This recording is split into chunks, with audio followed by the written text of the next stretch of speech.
আসসালামু আলাইকুম। বাংলাদেশ বেতার রংপুর। স্থানীয় খবরে আমন্ত্রণ জানাচ্ছি তৌহিদা ইসলাম। সরকার ৫টি বিসিএসের মাধ্যমে মোট ১৮,১৪৯ জন প্রার্থীকে নিয়োগ দেবে। গতকাল সচিবালয়ে জনপ্রশাসন মন্ত্রণালয়ের সভাকক্ষে আয়োজিত এক সংবাদ সম্মেলনে সিনিয়র সচিব ডক্টর মোহাম্মদ মোখলেসুর রহমান এই তথ্য জানান। তিনি বলেন, ক্যাডার পদে ৪৩তম বিসিএসে ২,০৬৪ জন, ৪০তম বিসিএসে ১,৭১০ জন, ৪৫তম বিসিএসে ২,৩০৯ জন, ৪৬তম বিসিএসে ৩,১৪০ এবং ৪৭তম বিসিএসে ৩,৪৮৭ জনকে নিয়োগ দেওয়া হবে।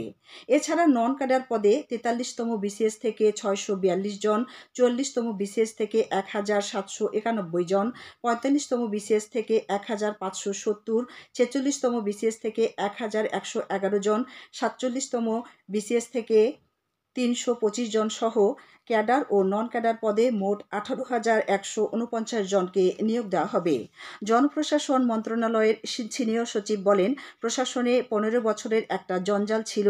সে কারণে অন্তর্বর্তী সরকার আসার পর প্রথম দিকে প্রশাসনে স্থবিরতা দেখা দেয়, যা এখন অনেকটাই কেটে গেছে। রংপুরে বৈষম্য বিরোধী ছাত্র আন্দোলনের জেলা ও মহানগরের আহ্বায়ক কমিটি গঠন হয়েছে। গতরাতে বৈষম্য বিরোধী ছাত্র আন্দোলনের ভেরিফাইড ফেসবুক পেজে সমন্বয়ক ও আহ্বায়ক হাসনাত আবদুল্লাহ এবং সদস্য সচিব আরিফ হোসেনের স্বাক্ষরিত এক বিজ্ঞপ্তির মাধ্যমে কমিটি প্রকাশ করা হয়। জেলা কমিটিতে কারমাইকেল কলেজের শিক্ষার্থী ইমরান আহমেদকে আহ্বায়ক ও রংপুর মেডিকেল কলেজের শিক্ষার্থী ডাক্তার আশফাক আহমেদ জামিলকে সদস্য সচিব করে ১১৫ সদস্য বিশিষ্ট কমিটি গঠন করা হয়। অপরদিকে মহানগর কমিটিতে ইউলাবের শিক্ষার্থী ইমতিয়াজ আহমেদ ইমতিকে আহ্বায়ক ও বেগম রোকেয়া বিশ্ববিদ্যালয়ের শিক্ষার্থী রহমত আলীকে সদস্য সচিব করে ১১২ সদস্য বিশিষ্ট কমিটি প্রকাশ করা হয়। উভয় কমিটিকে আগামী ৬ মাসের জন্য অনুমোদন দেওয়া হয়েছে।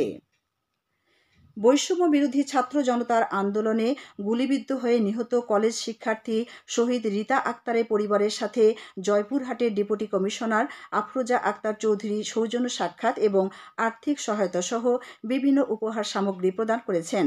এ সময় তিনি শহীদ পরিবারের পাশে থাকার আশ্বাস দেন।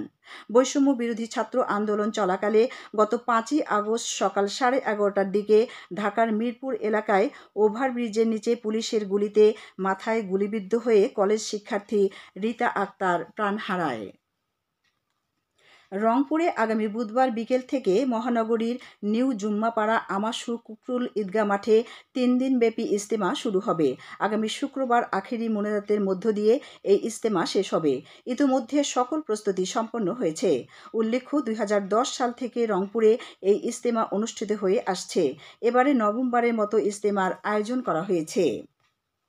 কুড়িগ্রামে শীতের তীব্রতা বেড়ে চলেছে। রাতভর শীত ও সাথে রয়েছে ঘন কুয়াশা। দিনের বেলায় গরম অনুভূত হলেও বিকেলের পর থেকে ঠান্ডা হওয়ার কারণে শীত অনুভূত হচ্ছে। সন্ধ্যার পর বাইরে বের হলে গরম কাপড় গায়ে দিতে হচ্ছে। আজ সকাল ৯টায় জেলার তাপমাত্রা ১৬ ডিগ্রি সেলসিয়াস রেকর্ড করা হয়।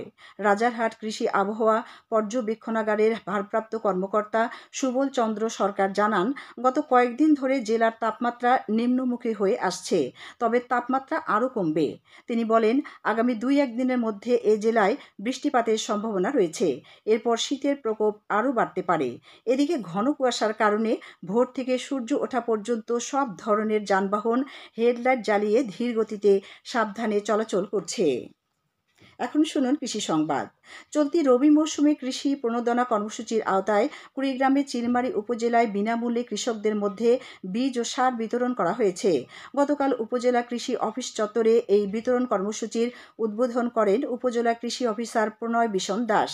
কর্মসূচির আওতায় উপজেলার ৩,৭৪৫ জন প্রান্তিক কৃষককে প্রতি বিঘা জমি চাষের জন্য গম বীজ ২০ কেজি, সরিষা ১ কেজি, ভুট্টা ২ কেজি, সূর্যমুখী ১ কেজি, চীনাবাদাম 10 কেজি, মুগ ডাল 5 কেজি, মসুরির ডাল 5 কেজি, খেসারি 8 কেজি, পেঁয়াজ বীজ 1 কেজি এবং 10 কেজি করে ডিএপি ও এমওপি সার প্রদান করা হয়েছে।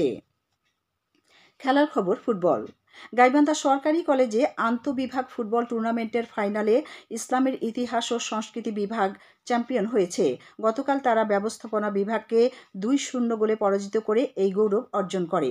খেলা শেষে কলেজের অধ্যক্ষ প্রফেসর মোহাম্মদ খলিলুর রহমান প্রধান অতিথি হিসেবে পুরস্কার বিতরণ করেন। সবশেষে আবহাওয়া। আজ সন্ধ্যে 6টা পর্যন্ত পূর্বাভাসে বলা হয়েছে, দেশের অভ্যন্তরীণ নদীবন্দরগুলোর জন্য কোনো সতর্কবাণী নেই এবং কোনো সংকেত দেখাতে হবে না। খবর শেষ হলো। বাংলাদেশ বেতার রংপুর থেকে প্রচারিত স্থানীয় খবর AM FM ব্যান্ড এবং অ্যাপসে শোনার পাশাপাশি আমাদের ফেসবুক পেজ ও ইউটিউব চ্যানেল রংপুর বেতার সংবাদে শুনতেও দেখতে পাবেন। আমাদের পরবর্তী স্থানীয় খবর প্রচারিত হবে বেলা 2টা 5 মিনিটে।